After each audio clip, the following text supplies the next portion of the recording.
Was assigned then to General MacArthur, his staff. He flew the general about 3 times during the Korean War. And they took General MacArthur up to observe the Yellow River up there, but he was making up his mind what he was doing with the Chinese. I was on that plane. It was interesting to me to hear him elaborate on psychological warfare. He really was brilliant man. And shipped out for Korea.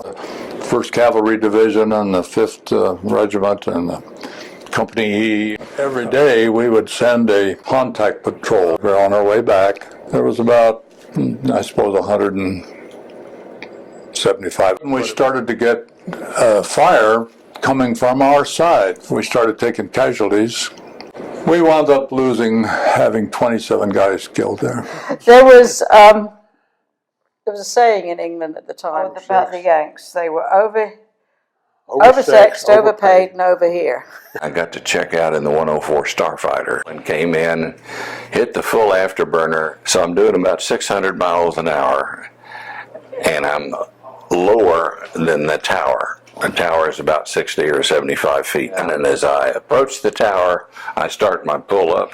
Just as I start up, everything went to hell. And so it's doing a hard snap. The nose cone in front of me snapped off. The tail broke off. When the tail broke off, that afterburner's going full speed, and all those fuel lines are going back there. So the whole thing blew up. The accident board said, "There's no way you can survive that." I said, "Here you are." In the spring of '70, Nixon made a wise decision to go into Cambodia. Up until that point, Cambodia was a refuge. And we used to supply a lot of these forward operating bases along the Cambodian border.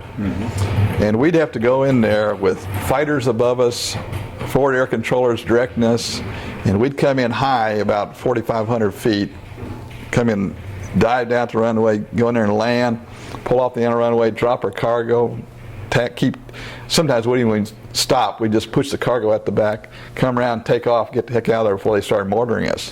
I remember watching Walter Cronkite every night and having the fatality totals of U.S. soldiers and Vietnamese and Viet Cong. During the Vietnam War, people who were in the service were not treated very well. In today's world, we are very complimentary and very praiseworthy to people in the service, but in the 60s not. It was not pleasant to be walking down the street. People would say nasty things and throw things at people in uniform. Case Western Reserve, where I trained, was the headquarters of the anti-Vietnam movement.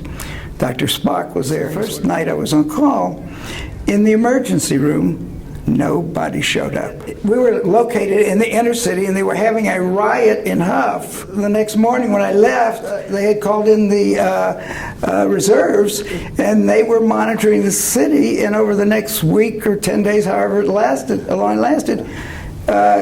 Cleveland was going up in flames. No, I was never in any combat. About the scariest thing that we had was when the Red Chinese would take off from their bases. Our planes would scramble on a carrier that was in our convoy.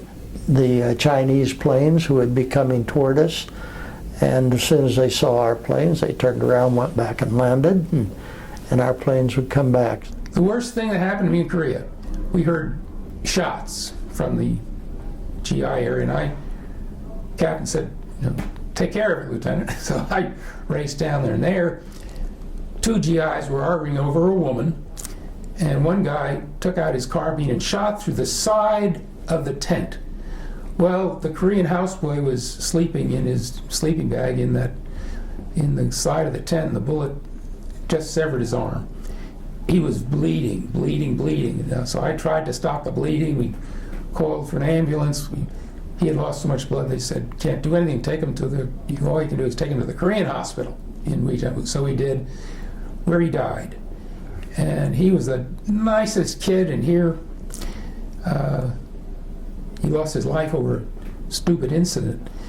That absolutely was the very worst thing that happened to me, was that incident of that kid losing his life. I went to college from the outset My goal was to finish college and pursue a commission in the Marine Corps. What was big at that time, besides letters, is we had reel-to-reel tapes, and you'd make reel-to-reel tapes and send home to your family, tell them what's going on, and then they would send tapes back and you would play the tapes. Up at GLN, that was a position, was on a hilltop that looked about 10 miles into North Vietnam. That position gave us clear observation in the North Vietnam where we could see any movement of the North Vietnamese troops across the DMZ. That position would take between 1,500 and 3,000 rounds of incoming artillery a month.